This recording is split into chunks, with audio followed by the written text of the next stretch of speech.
Bonjour à tous et bienvenue sur Ciné 29. Nous sommes super fiers aujourd'hui de vous annoncer une interview exclusive. Et oui, Ciné 29 a réussi à intercepter le Père Noël. Bonjour Père Noël. Bonjour mademoiselle. Nous sommes super fiers de vous accueillir dans l'émission.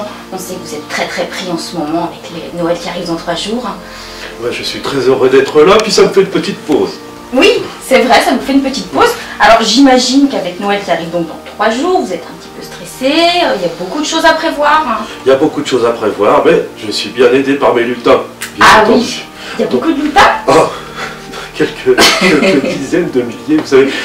Vous pensez tous les cadeaux qu'il y a à préparer. C'est vrai, c'est vrai. Alors justement, en parlant de la nuit de Noël, vous avez énormément de maisons à visiter à travers le monde. Alors, c'est quoi votre secret? Il y a toute une logistique derrière. Il y a toute une logistique, et puis on est un petit peu, comment dire, pas magicien, mais on peut agir sur le temps. On peut faire tout ça en une seule nuit, mais pour nous, ça représente beaucoup plus. Ah d'accord, donc il y a un petit secret magique que vous ne pouvez pas dévoiler. Voilà, que je ne dirai à personne, bien sûr, parce que... Vous me direz après l'interview. Bien sûr. Alors, vous représentez donc un personnage emblématique à travers les générations, à travers les époques, à travers le monde. Comment vous gérez cette popularité? Oh, ben vous savez, j'habite dans un lieu très isolé, en Laponie. Voilà. Et donc je suis quand même très serein.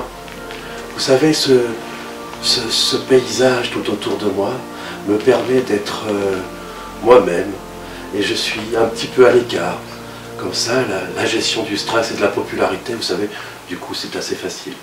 Ah oui, du coup, ça doit beaucoup aider ce calme, cette sérénité de la Laponie. Et puis, vous savez, là-bas, il n'y a pas de télé, pas de portable, pas de tout ça. Ah oui, vous êtes coupé du monde, en fait. Ça fait des années que je vis comme ça, j'ai pas besoin de plus. Donc, vous n'avez pas de Facebook, ni de Twitter? De quoi? D'accord. Alors, passons. Vous avez beaucoup d'enfants qui viennent vous voir, vous avez énormément de lettres, de demandes. Absolument. Quelle est la demande la plus incongrue que vous ayez eue? Oh, la demande la plus incongrue. Comment dire? Un jour, il y a une petite fille qui est venue et elle me demande un poney. Bon, jusque-là, c'est pas très incongru. Ça va. Mais son petit frère à côté, il me dit, ah oui, un poney. Non, un troupeau de poneys. Ah, ça, qu'est-ce que j'ai pu rire, vous savez. Un troupeau de poneys, enfin. Bon, j'imagine. voilà, et puis en même temps, on ne demande pas un animal pour Noël. Pourquoi ça? Ce n'est pas un cadeau de Noël. Un animal, ce n'est pas quelque chose que l'on offre. C'est quelque chose que... comment dire? On l'adopte. On se choisit mutuellement. On se choisit mutuellement. Un petit chien dans une boîte ou un petit chat, ça ne va pas du tout. Je D'accord. n'envoie pas ce genre de cadeau. Si des enfants reçoivent ce genre de cadeau, ça ne vient pas de moi. D'accord. Notez bien les enfants, on ne demande pas d'animal à Noël. Alors la tradition veut qu'on laisse un peu de lait et de biscuits près du sapin, près de la cheminée quand vous arrivez dans la nuit de Noël. Alors c'est le moment ou jamais de nous dire, Père Noël, qu'est-ce que vous préférez? Le lait ou les biscuits? Est-ce que vous préférez autre chose que du lait? Non, du lait et des biscuits. C'est très bien. Des biscuits peut-être avec un petit peu de chocolat, ça j'aime bien. Ah, bon. Vous savez, Notez bien. Parce que le lait et les biscuits, ce qui est intéressant, c'est que ça donne de l'énergie. Vous voyez? Et pour la nuit de Noël, j'en ai vraiment besoin. Mais vous prenez pas un peu de poids avec tous ces biscuits, tout ce lait? Eh bien, parfois oui. Vous voyez des fois des représentations de moi où je suis un petit peu gros.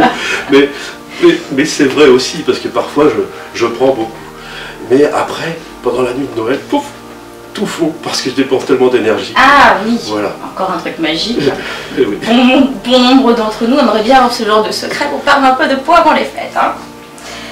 Alors, nous sommes donc sur une web TV, sur le cinéma, Ciné 29 donc. Donc j'aimerais bien vous demander, pour finir, quel est votre film préféré? Et ne me dites pas le Père Noël est une ordure, je ne vous croirai pas. Oh non, le Père Noël est une ordure. Oh, non. C'est une horreur. On me représente d'une façon vraiment caricaturale. Non, j'aime bien les petits films où il y a des petits elfes et des petits lutins, vous pensez bien. J'aime bien aussi les films où il y a des enfants. Voilà, qui vivent des aventures sur des bateaux pirates, ce genre de choses. Voilà. Moi-même, j'ai un petit peu une âme d'enfant. Et tous les films où il y a de l'aventure, des voyages sur les mers ou dans les airs, voilà, ça me plaît bien. Donc c'est important d'avoir une âme d'enfant pour être Père Noël finalement. Eh oui. Et la Mère Noël dans tout ça? La Mère Noël, je garde le secret. Oui, bah oui. Je m'en doute un petit peu, Père Noël. Bah écoutez, merci beaucoup de nous avoir reçus. Je ne vais pas vous retenir plus longtemps, vous avez beaucoup de choses à préparer encore. Bien entendu, mais c'est moi qui vous remercie de ce petit moment sympathique. Bah écoutez, avec plaisir. Et puis n'oubliez pas mes cadeaux. Si vous avez été sage. J'étais sage. Très bien. Merci.